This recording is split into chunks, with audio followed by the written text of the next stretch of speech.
Hey everybody, I'm back with a quick video on reloading. I've been reloading pretty much all of my ammunition for the last 4 or 5 years on a progressive press because it saves so much time and I'm a very busy guy.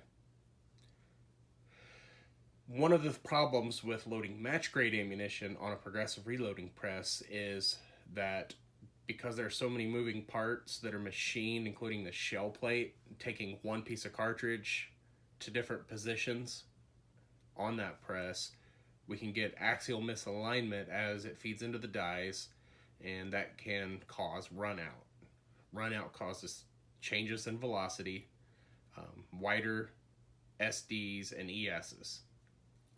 So when I started reloading match ammunition on the progressive press, I wanted to make sure I had that process down pat to where I was loading straight ammunition.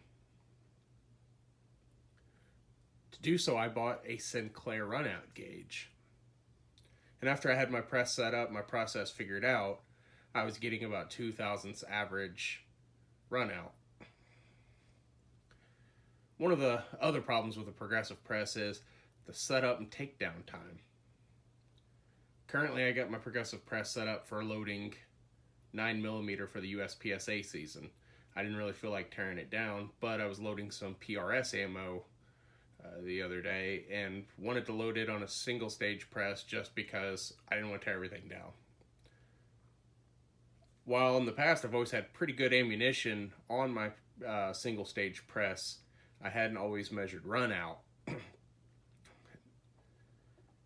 And usually it's acceptable.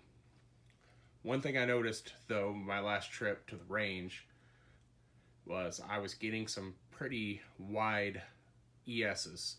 So that meant that I had some rounds that were crooked in there somehow.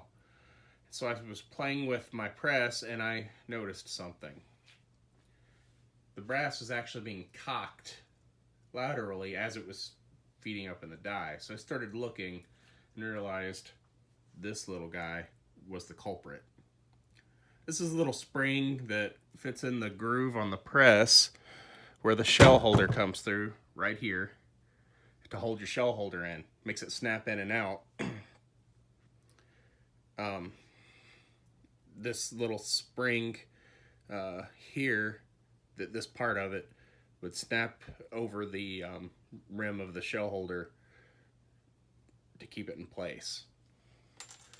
Well, what that was doing was causing uneven pressure from side to side, which meant I was getting a lot more runout than I should be.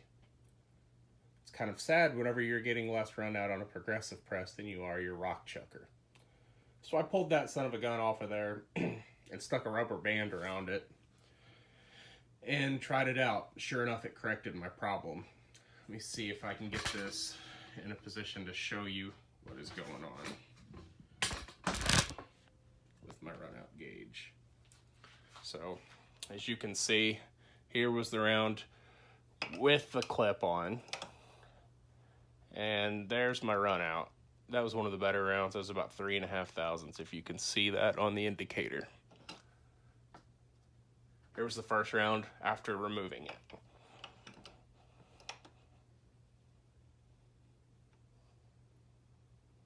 And there's about 1 thousandth, maybe 1 thousandth and a quarter on that round. So maybe if some of you guys are doing hand loading and wanting to do long range precision shooting, this might be something to help you. So I know the Rockchucker is probably one of the most popular presses out there, and I'm sure some of you guys are using them. Anyway, hopefully this works for you and it's helpful. Bye for now.